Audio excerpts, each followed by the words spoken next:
Marta Estrada is a granddaughter of a bracero and first-generation Mexican-American, so she understands the importance of higher education. She works with students and families to ensure that they have the right resources to succeed in college. From 2004 to 2010, she worked as campus academic advisor here at NMSU. Then instead of going to law school, she moved to Seattle to start the camp program at the University of Washington. I left because I wanted to also practice what I preached. I would always tell my students, the camp students, when I would advise them, it's like, go study abroad, go do a co-op or an internship outside of New Mexico.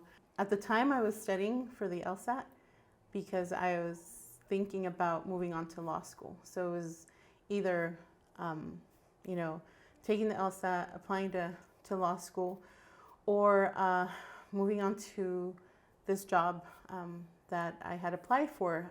I had seen the posting for a camp director at the University of Washington. Even though she spent most of her early career away from home, she decided to come back to her roots and get back to her community. I came back home to New Mexico as a director of a camp program in northern New Mexico College.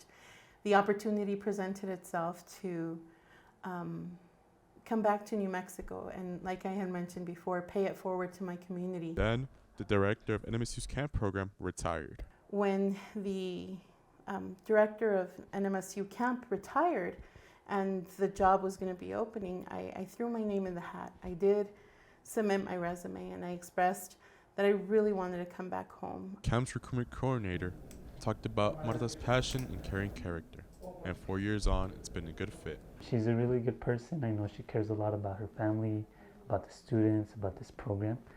So her energy and herself being who she is really brings a lot to this program. Marta is a very kind-hearted person.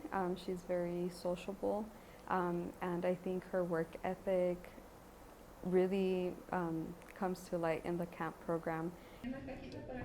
In the near term, Marta sees herself continuing to work for camp. In the long term, she says only God knows what she'll be doing. Either way, she plans to continue serving the migrant community across southern New Mexico and West Texas. Cesar Hernandez, News 22.